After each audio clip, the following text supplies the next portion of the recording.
Hi, I'm Chris Haigh and this is the Fiddle Channel, and today we're going to look at how to play Moon River.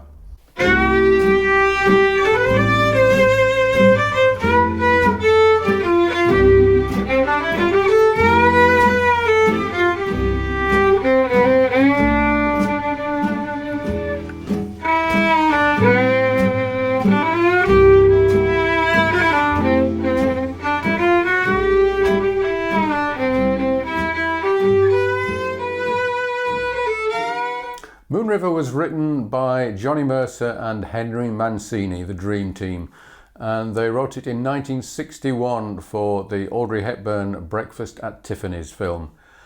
Originally written in 3/4, but you'll quite often hear it in 4/4 as well. It can be played really slow. We're going to take it at a slow to medium tempo. And I'm going to concentrate on demonstrating how to ornament the melody rather than doing a solo. So there's a few specific techniques that I want to show you. But first of all, let's just go through the basic melody as I've written it out. And we're doing the first half in a lower octave and the second half in an upper octave, and we're doing it in the key of C. Incidentally, if you're enjoying my videos, then do please consider joining me on Patreon.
If you want to, you can of course stay in first position, just take the whole thing down an octave for the second half. Or if you preferred, you could start in the upper octave and do the whole thing like that. But let's look now at one specific technique for filling in a melody like this, and that is to fill in the gaps between notes. And by that I mean between the first note and the second note, we got a leap of a fifth, and rather than going, there's a whole lot of different ways to get from there to there, and one would be going up a scale. So you want to make space by shortening the long G note.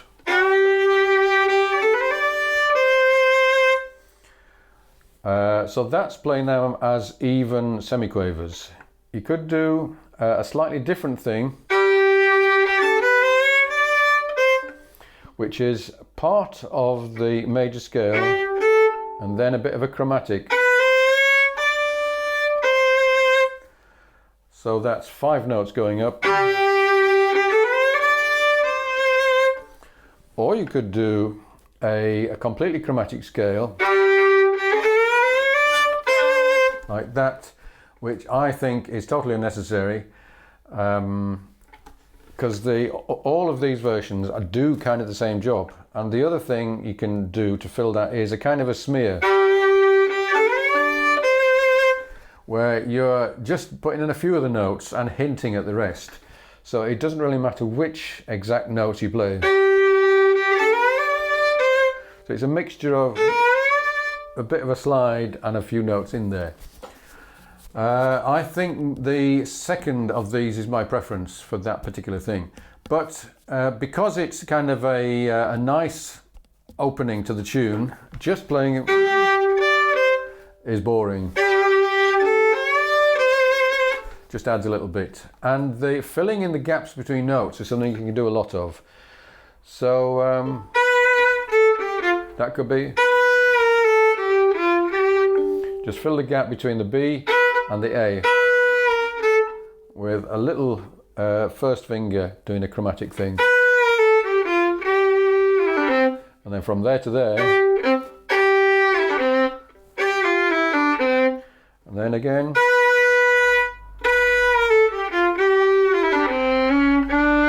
That's another chromatic.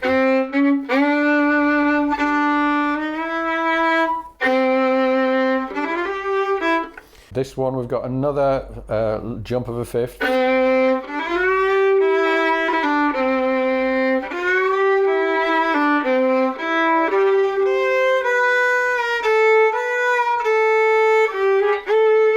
Now obviously I'm doing far too many of them, so this is something you would do maybe once per line or something like that. We get to here again. That was more of a smear.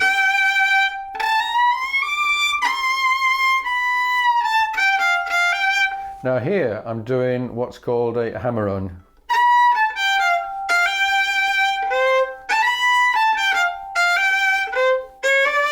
So we're going from either the next note down in the scale or a semitone below and just doing a grace note and hammering on the melody note. And this is a very common kind of ornament that works not only in jazz but in all kinds of like country or rock or anything where you want to accent a particular note, and best in medium to slow tunes. In bar 5 we can go, instead of, we can do a chromatic like that, or instead of filling in the first two notes you could fill in the last two notes by doing a chromatic ascending, that kind of thing. If you look in the penultimate line, we've got, that's playing it smoothly, but you can separate those notes. I like to do that all on an up bow.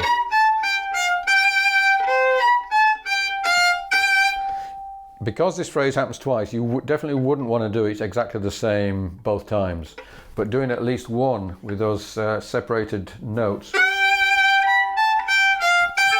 is nice. And you can do the same thing elsewhere in the tune, although not taking it so obviously from the melody. Let's go from the beginning, playing it with the backing, and I'll put in some of these ideas.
You notice my vibrato on the long notes. I don't do a classical vibrato where you start with vibrato at the beginning and take it all the way to the end of the note.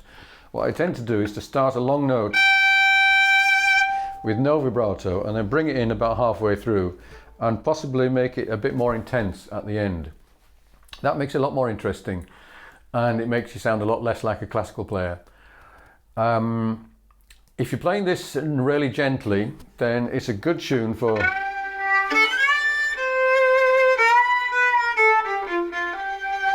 doing those breathy harmonics. And I did a video all about harmonic effects, and you can probably apply all of those effects here, including the Grappelli 2121, which is done with a second finger, first finger, second finger, first finger. That fits in very nicely. And there's a nice effect you can do at the end. That kind of thing, which is parallel fifths descending chromatically. I haven't done a video about this yet, and I really should do.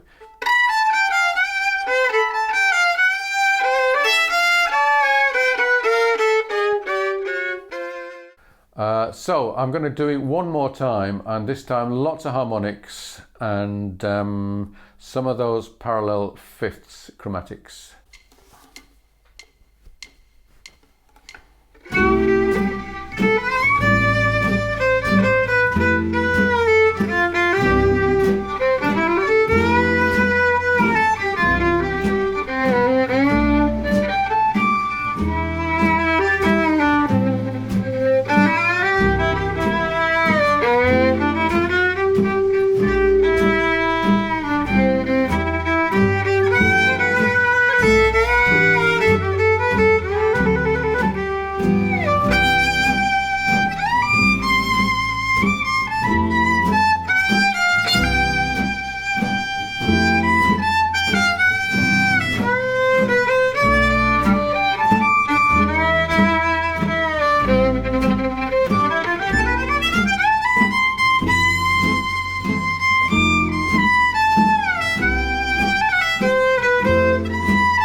If you would like a copy of the sheet music for this, then do subscribe and send me an email.